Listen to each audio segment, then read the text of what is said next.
really good.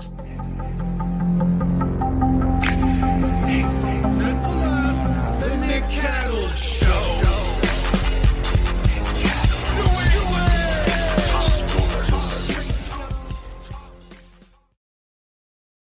What's happening? Happy hump day to you and yours. Thanks for joining us as always. It is very much appreciated. Thank you to those who are subscribers to this channel. Over 1,000 of you now. If you're not subscribed, come on in, join the family, jump in the pool. The water is warm. Don't forget to rate and review Apple Pods and Spotify.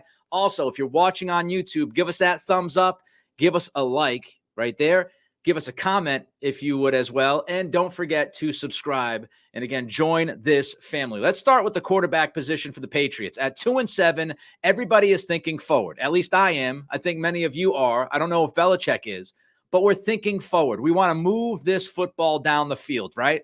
And at 2-7, we're questioning whether or not Bill Belichick should finish out this season as the head coach. We're questioning whether or not Mac Jones should continue to play at quarterback. We're questioning everything and anything because we should be questioning everything and anything with a 2-7 team that is spiraling down towards the bottom of the NFL. But let's look at the quarterback plan. The quarterback plan to me is a very simple one. A lot of people are working way too hard, putting way too much thought into what the Patriots should do at quarterback moving forward. As far as right now, in the here and now, in 2023, I think benching Mac Jones would make zero sense. Mac is making this easy for all of us. Mac is not playing well. Mac has mostly been broken, at best shaky, since Dallas.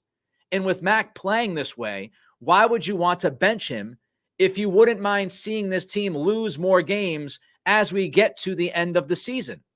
If you are in the Mac Jones sucks, he has always sucked camp, you should be rooting for Mac Jones to continue to play QB1 for this team. Because if he continues to play QB1 and he continues to suck, you continue to lose, that gives you a better pick come April.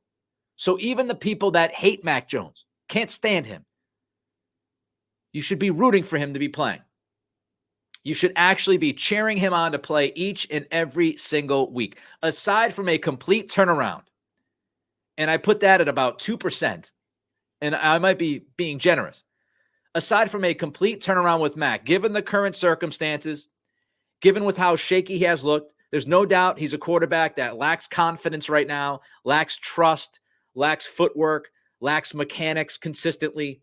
All of those things, lacks any receiving weapons, as we saw last week, aside from maybe Pop Douglas from time to time.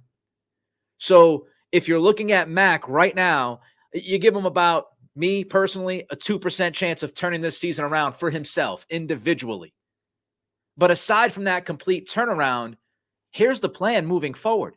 You're going quarterback hunting. You're looking all over. You're looking at the draft. You're looking at veterans that might be free agents in the offseason. You're looking at veterans that might be available via trade if the pick that you have to give up doesn't absolutely kill you. You are quarterback hunting because Mac Jones has not earned it. And this is a position that you have to earn. Aside from all of the things we've talked about, aside from what hasn't been given to him, and I still feel like Mac Jones is the quarterback that he is today because of what he was not given versus, oh, he just sucks. But we've been down that road. You feel how you feel. I feel how I feel. Frankly, it doesn't matter. That's the why. Today we're talking about the what. And the what is the quarterback position not being good enough. Mac has not earned the right to be QB1 for next season. He frankly hasn't earned the right to be QB1 the rest of this season. If it wasn't for Belichick's awful handling of the quarterback position, which we'll get to a little bit later as we look at GM Belichick being reckless at multiple positions, which has bitten you in the tuk-tuk. If it wasn't for that, Mac might be sitting right now. So he hasn't earned it. He hasn't earned it. So with Mac not earning it, you go on the QB hunt. Continue to play Mac Jones. If he stinks, great.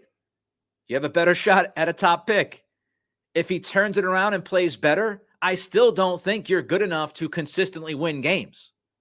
I still don't think this team at receiver is good enough to have a top 10 to 15 offense. We've seen it play out. and now without Kendrick Bourne. I don't think this defense right now is in position to all of a sudden turn things around and be really good in the defensive backfield. So you're going QB hunting. You're looking for vets that might be available this offseason. You're looking at draft capital and what it might take to draft or move up to draft one of these young men. That's what you're doing. This is simple. And if Mac does play a little bit better, I go back to what we discussed a few weeks ago. I still think that's a really good thing for the Patriots. If Mac starts to play better, if there's a 2% chance that he can turn this thing around and look like the guy he looked like against Buffalo, let's say, if he does that, that's a great scenario for you. Because what you see now is a quarterback that gives you options. You can either keep him because he has turned things around. You now believe in him more. Again, I'm giving it a very little chance, folks. Don't go crazy. Don't aggregate this. Don't be leaving comments. Oh, Nicky Boo Mac Jones truther. Let's not go down that road. I've told you who Mac was when he was drafted. I told you what he was in 21, last year, and this year. We've gone through all of it. We're talking hypothetically. If Mac Jones turns things around, that is good for the Patriots. Because now you have the option of not having to be desperate to find that quarterback next year. If you're sitting there in the top 3, then it's obvious. I've said this for weeks. I've said this since I think the New Orleans game. If you have a top 3 pick, if you have the inside track of drafting a generational player, if you have the opportunity somehow, some way, which I don't think is going to happen because I think Chicago is awful and the Giants without Daniel Jones are truly, truly awful. I don't think the Patriots are going to end up with a top 3 pick.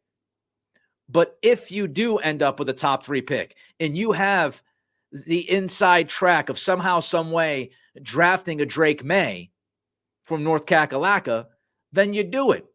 You do it. Even if Mac Jones turns things around and looks like the guy like he looked like against Buffalo, you still make that pick because Mac's not generational.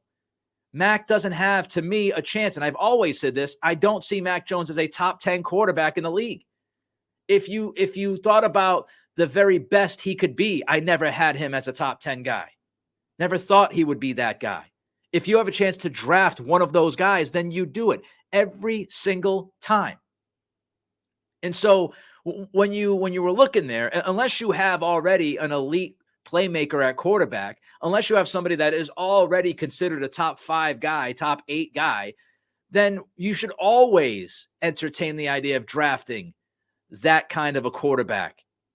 And you should do whatever you have to do to try to make that happen, given your current circumstances as a franchise, roster, draft picks you have, et cetera, et cetera. So you have a top 3 pick. It's easy. You have a shot at Drake May or Caleb Williams. Some people are now out on Williams because of the emotional outburst on Saturday night after losing to Washington in the post-game press conference. But if you still like Williams, if you like May, if you want one of those 2 guys, if you have the chance to draft them, it's simple. It's easy. I said it going back a few weeks ago. I would literally run the draft card up to the commissioner and hand it to him with Drake May's name on it. Wouldn't think twice. That's easy.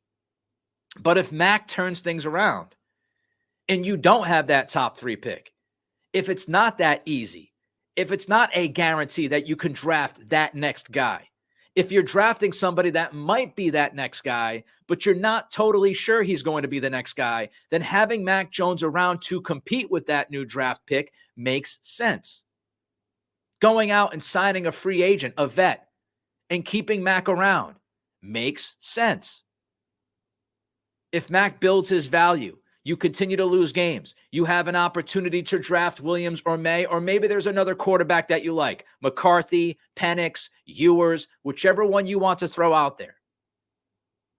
Then you could actually keep Mac into the offseason. He turns things around. If you get that quarterback in the draft, you then have a decision. You either make that young draft pick earn it from Mac in a competition, and he should beat Mac out, right?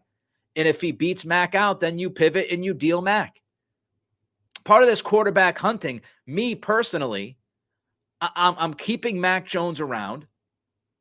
I'm drafting a quarterback, And I'm also looking at the free agency market to see if there's a veteran out there that wants to compete for a starting job. There's absolutely nothing wrong rolling into next camp with 3 quarterbacks that are battling it out. Whether that's a top pick, the guy that should have the job when camp is done, or it's somebody in the middle rounds where Mac has to beat out, or that guy has to beat Mac out, or the veteran has to beat those 2 guys out. There's nothing wrong with that. You should be looking at all of these options at this position. So that's the plan. If it's a top 3 pick, if you have a chance to draft Drake May, Caleb Williams, one of those top guys, it's irresponsible to not pick that quarterback if he is there. You figure out the rest later on. You've got $100 million to spend in free agency. You have more draft picks to invest into the offense, at tackle, at wide receiver. You figure that other stuff out. The most difficult thing to do in the NFL, and this has always been the case, is to find that foundational franchise quarterback. And if you can get a top 5 to 8 guy at that position, you are well ahead of the game versus every other team in the league that doesn't have one of those guys. So that's what you do. If Mac has more value than you thought, and you have one of those hopeful generational players, then again, you pivot and you deal him.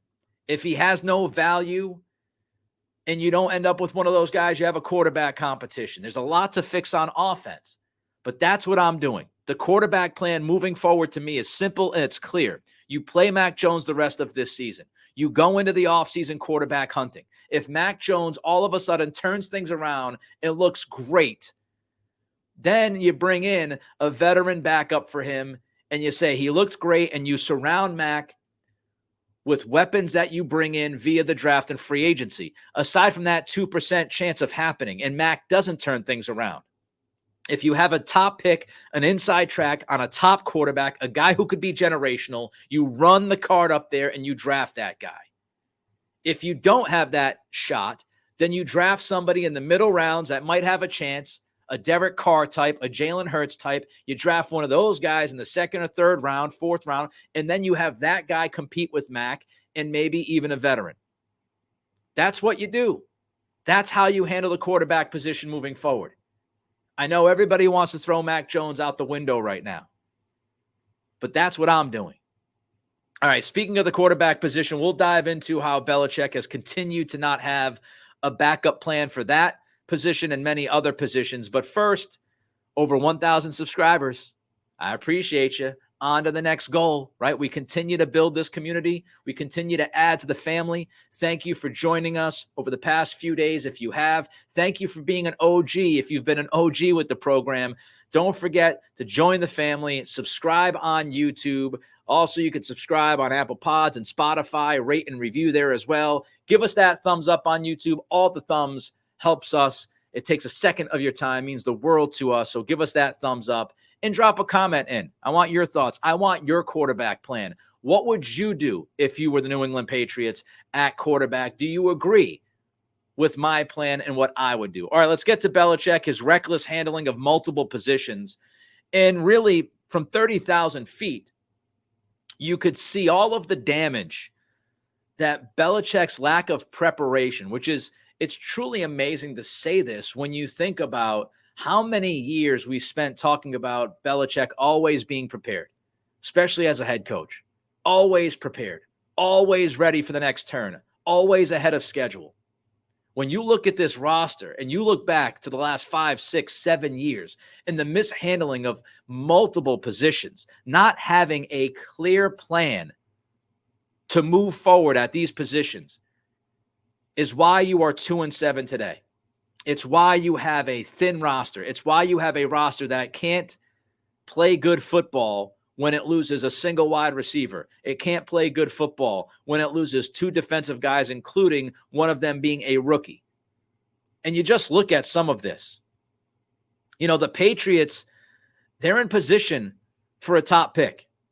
And if you're Robert Kraft, if you're Jonathan Kraft, you have to think about what is the plan moving forward. I just went through the quarterback plan. If you are this franchise, if you're Kraft, you have to wonder, what is the plan? What do we want to do the next 2 or 3 years that will put us on the path towards a championship? That is the only thing that they should be thinking about at this point.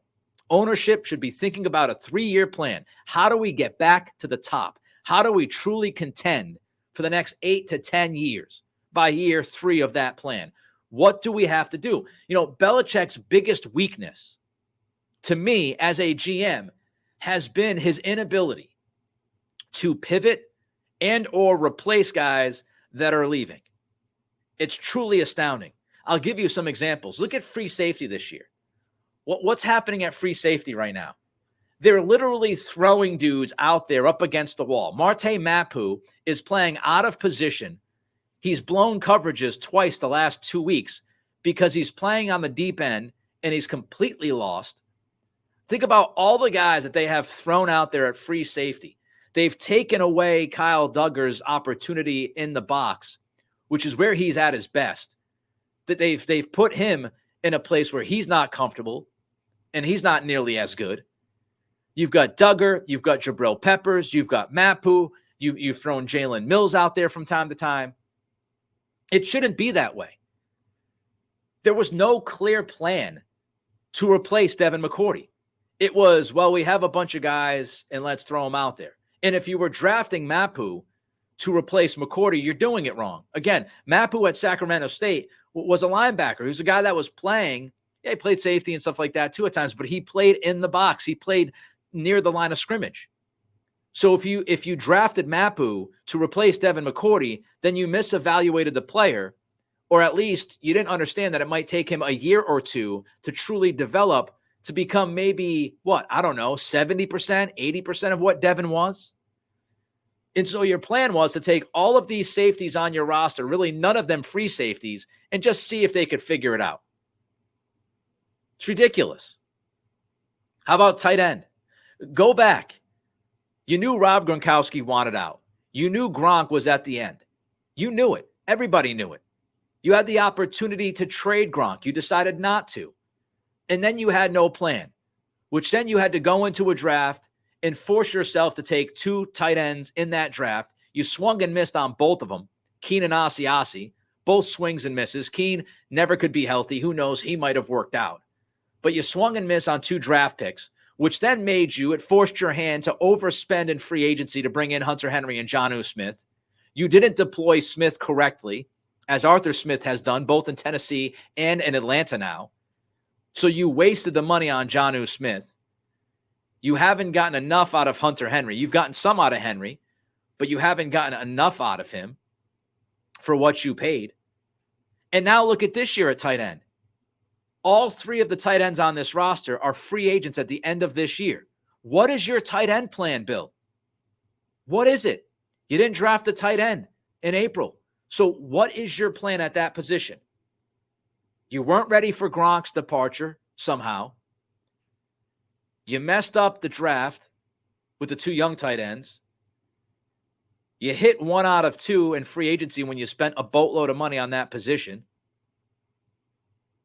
And now you got 3 free agents at the end of this season sitting there at tight end with no clear idea or plan what you're going to do at that position once this season is over. It's a failure. Lack of preparation. And the worst is quarterback. You had a 40-plus-year-old quarterback. You knew Brady was on his way out. You knew it. Wanted an extension after the Super Bowl. You did not give him that extension after that Rams win. You knew it. He knew it. The writing was on the wall. And what did you do? The plan post-Brady was Jarrett Stidham. Do you remember that? Stid the kid, all of those things. Do you remember how Jarrett Stidham, the tires were being pumped in the media over and over and over again about, you got to watch out for Jarrett Stidham. Well, Stidham is now a career backup, right? So your plan after the greatest of all time was Stidham. But then instead of just playing Stidham and maybe taking a bunch of haymakers during that season, which would have given you possibly a top pick, instead of doing that, you realize that Stidham is not good enough. So then you go out and out of desperation, you sign Cam. And Cam isn't good enough to get you, more than 10 wins. He's good enough, though, to keep you in purgatory. So now you're stuck in purgatory because you signed Cam instead of just riding with Stidham to see what he could do. And then you walk into the draft and you draft Mac Jones at 15. And then you fail to surround Mac Jones with much of anything. You know what kind of quarterback he is. You know that he has limited physical tools. You know what he needs to be successful. And yet you fail to give him any of that in years 2 and 3. Like what? And then you draft Bailey Zappi as the backup, but you realize that you swung and missed on that pick, and you give up on him before this season because you release him, which obviously tells all of us that he ain't the guy. So you're going into year 3 of Mac Jones, a pivotal season, and you don't have a backup. You don't have a veteran backup that you could trust. So now Mac Jones is cratering because he's lost his confidence. He's lost his mechanics. He doesn't have receivers that can get open quickly, yada, yada, yada. And you don't have anybody to go to. You can't even sit Mac Jones because you've got Bailey Zappi, who you released. You've got Will Grier, who you picked up in the middle of this season, who's not ready. And you've got Malik Cunningham, who was a quarterback in college that is now practicing as a wide receiver that for some reason you activated as QB2 back in Vegas. What the hell is going on? There's no roster management. There's no preparation. There's no planning. At the deadline, instead of getting ahead and trading Josh Uche for anything, getting a pick, you keep Josh Uche. Could have got a 5th-round pick from Jacksonville, reportedly. You were stubborn. You didn't want to take a 5th-round pick. Now Uche is going to walk. You're not going to get anything for Uche for a guy who plays 30% of the snaps on a 2-7 football team.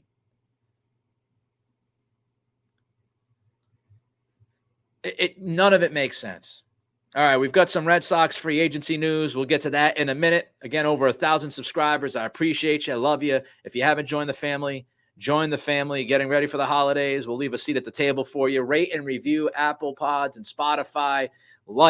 Give us that thumbs up. It's crucial. The thumbs up is so crucial to this operation on YouTube. It's the algorithm. Give us that thumbs up. Slide in a comment and subscribe. Tell me how you feel about Bill Belichick's lack of preparation as a general manager and how it has set this team back. All right, let's wrap things up today with some Red Sox news.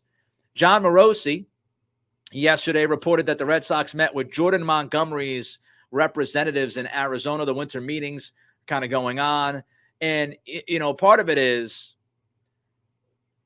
Jordan Montgomery is going to get contacted by a lot of people, right? We mentioned Montgomery on yesterday's podcast. But here's what I take from it, because GMs are reaching out, chief baseball officers are reaching out to people that they're interested in right now. You're going to see a lot of that. But here's what stands out to me. Number one, it's the urgency. This kind of urgency is the urgency that is needed for this Red Sox team. Don't waste any time. Don't mess around.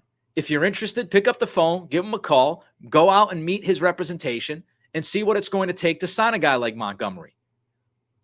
Don't think around. There's no time to think around. You've got to make these decisions, which to me, the fact that you are reaching out and meeting with the representation of Montgomery, that tells me you are showing some decisiveness. You are showing what Belichick didn't show, a plan. You have an idea of what your number one need is. Your number one priority, we've been over this, is pitching. So what do the first day that you land in Arizona? You start talking to pitchers and their representation. You start figuring out what is it going to take to sign this guy. And you don't waste any time in doing it. Don't drag your feet. Be aggressive. Be decisive. Have a plan. Execute said plan. So I love that right at the top, we've got Breslow speaking to Montgomery's representation and meeting them. It also tells me that they're not going to go bargain shopping, which is nice. We're not talking about, speaking and meeting with representation of somebody who's going to get a 1-year deal with a 1-year option, who's been damaged goods, coming off of an injury. We're not talking about the James Paxtons of the world, the Corey Klubers of the world. We're not talking about those kinds of moves. Montgomery is near the top of the list when it comes to pitching free agents. And so we're not going to the, clearance rack trying to pick out the next pitcher to put in this rotation. We're not only being decisive, we're not only showing urgency, we're going after guys that are valuable. We're going after guys that have a track record, which I'll get to in a minute. We're not messing with the bottom of the barrel. The Athletic, they projected all of these numbers salary-wise for free agents, and the Athletic has Montgomery projected at 5 years, $105 million. This is a legitimate piece to a rotation. I don't think he's a number one, but he can be near the front of that rotation for you. So you're not bargain shopping, which I love. We've seen too much of that. We saw too much of it with Chaim Bloom. Now, whether that was an ownership problem, whatever, I don't care. I just don't want to see it anymore. You can try to sign the guys like Corey Kluber to maybe give you some depth and maybe they pop. But you've got to get something more solidified than that. So I love this idea. And Montgomery's a smart target. Tyler Milliken from 98.5 The Sports Hub and the Name Redacted podcast with Carabas, he posted on Montgomery. Last 3 seasons, 94 starts. His ERA has been under 3.5. His FIP, fielding independent pitching, is 3.62, 8 Ks per 9, 2 walks per 9. Batting average against is 241, and his ground ball rate is 44.5%. Good, solid numbers. Even better, I did some research. I went to good old Pro Baseball Reference, and I looked at what Montgomery has done in the postseason. And this is somebody who has proven that he can pitch in the postseason. He's 3-1 in the postseason. His ERA is 2.63. He's had 24 strikeouts and 11 walks. So he's been somebody who has proven he's not afraid to take the baseball in big moments. He's not afraid to pitch in the postseason, which should tell you he would be able to handle the Boston market. When he was New York, there were some questions about that. Obviously, they got that wrong because he showed absolutely no fear when given the opportunity to pitch in the postseason this year. So he's been good for 3 years. He's been good in the postseason. He's 30 years old. He turns 31 next month. So he's not aging out of the game. He's smack dab in the middle of his prime, heading towards a little bit the tail end, but he's still in there. Again, he's not a number one guy. To me, he's a number two. But if you told me this might be a little bit much, because if they sign Montgomery, they might trade for another young starter, maybe one of the guys out of Seattle. I wouldn't be surprised if they signed Montgomery and then pivoted to a trade for a young, cost-controlled starter instead of going after Yamamoto. But if you told me it's Yamamoto and or Montgomery and a young, cost-controlled starter via trade, I'm all in on that plan. That gets me excited. I mean, Yamamoto and Montgomery, woof. If you gave me Yamamoto, Montgomery, and Bayo as your top 3, now I'm liking it. But I do enjoy seeing these headlines, and I do enjoy reading that Breslow is being, aggressive. He wants to be decisive here. He knows what this team needs, and he's not going to the scrap heap to get it. All right, that'll do it. I'm going to be traveling over the next week or so be ready. We'll be doing the podcast every day, but my surroundings are going to be a lot different. It's going to look a lot different. But thanks for joining me as always. Again, if you haven't subscribed, join the family, rate and review Apple Pods and Spotify. And on YouTube, like, comment, and subscribe. Until tomorrow, it's the Nick Cattle Show.